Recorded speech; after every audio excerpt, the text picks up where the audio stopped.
అందరికీ నమస్కారం అండి. అందరూ ఎలా ఉన్నారు? నేను చాలా బాగున్నానండి. మీ అందరూ కూడా బాగుండాలి. ఆ దేవుడి యొక్క కృపా కటాక్షాలు అందరికి కూడా ఉండాలని కోరుకుంటూ ఇవాల్టి వీడియోలో మనకి కార్తీక మాసం అయిపోయిన వెంటనే మనకి మార్గశిర మాసం అనేది ప్రారంభమవుతుంది.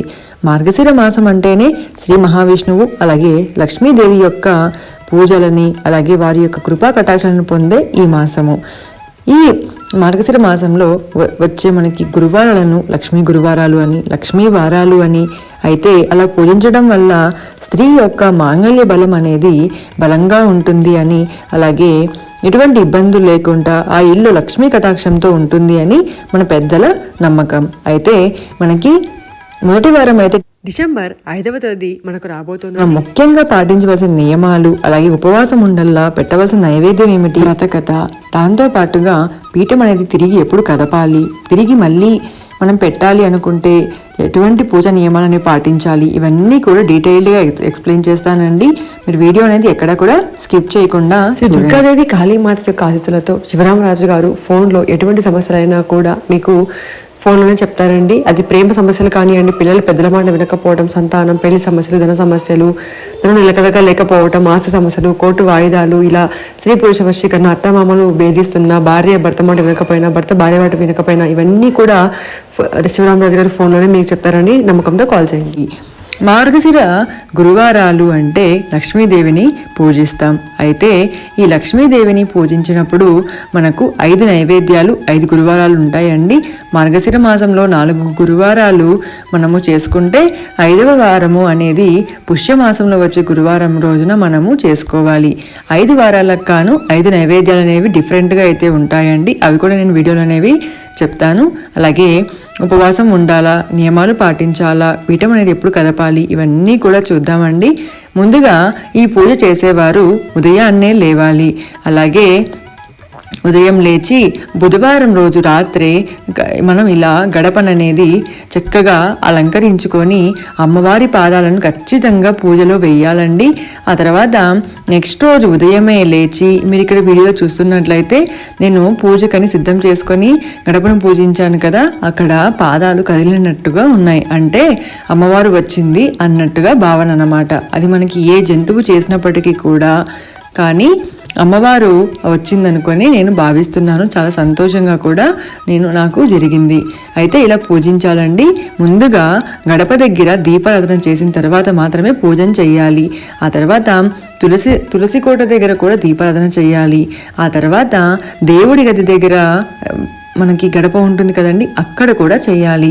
ఆ తర్వాత హాల్లో పెట్టినట్లయితే తూర్పు వైపున కూర్చున్నట్లుగా ఈశాన్య భాగంలో పీఠం అనేది పెట్టాలి.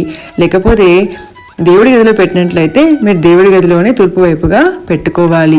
పూజలో కొత్త కలశం ఉండేలా చూసుకోవాలి. అయితే ధనలక్ష్మి కుంచాన్ని కూడా మీరు ఈరోజు కొత్తగా తెచ్చుకొని పెట్టుకోవచ్చండి. లేదు ఉన్న దానినే మీరు శుభ్రం చేసి దానినే పెట్టుకోవచ్చు. ఆ తర్వాత గురువారం అంటే ఉప్పు దీపం కానీ అంటే ఐశ్వర్య దీపం అనేది పెట్టుకోవాలి. ఆ తర్వాత కామాక్షి దీపం అనేది పెట్టుకోవాలండి. ఈ రోజున ప్రత్యేకించి కొబ్బరి నూనెతో చేసినట్లయితే అప్పుల బాధలు తీరుతాయి.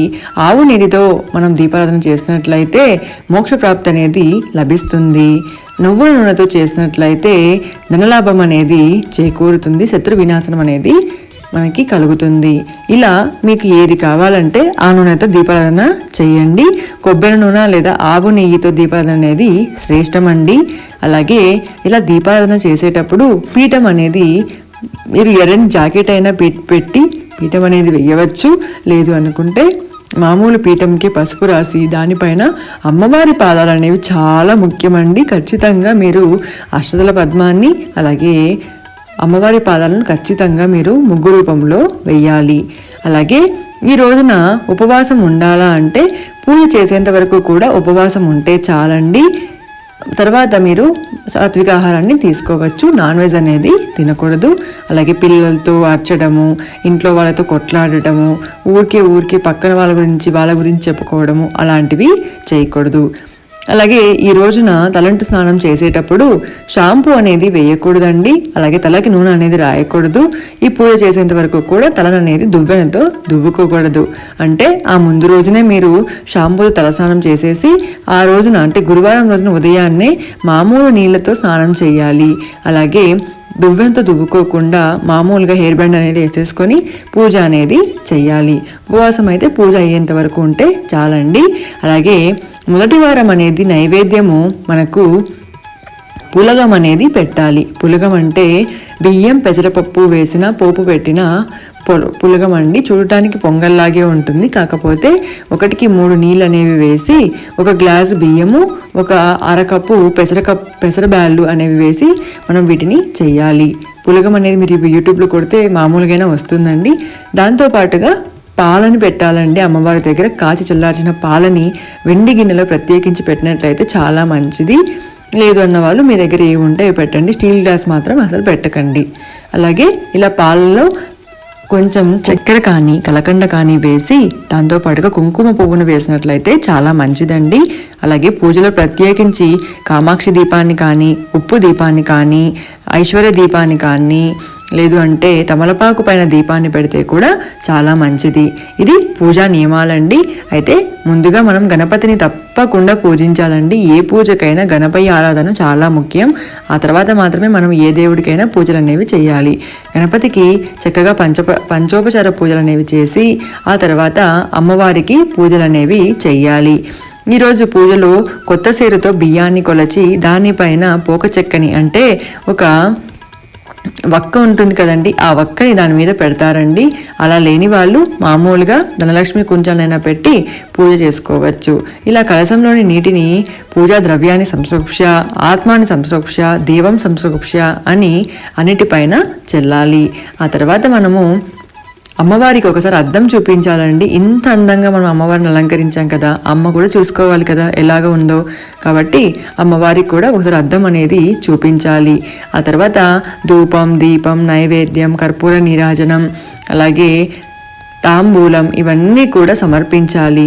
అలాగే ప్రత్యేకించి దానిమ్మ గింజల్ని పూజలో పెట్టినట్లయితే లేకుంటే దానిమ్మ కాయల్ని పూజలో పెట్టినట్లయితే చాలా మంచిదండి. దానిమ్మలకి అలాగే మానవుడికి అవినాభావ సంబంధం అనేది ఉంటుంది. దానిమ్మలకి ఒక పొర పైన ఒక పొర ఎలాగుంటుందో మానవుడి కోరికలు కూడా ఒక పొర పైన ఉంటాయి. అంటే ఒక కోరిక అయిపోయిన వెంటనే ఇంకొక కోరిక అయిపోయిన వెంటనే ఇంకొక కోరిక అనేవి అలాగా ఉంటాయి కదండి. అందుకే దానిమ్మను పెట్టి మన మనసులోని కోరికలను కోరుకుంటే చక్కగా నెరవేరుతాయి.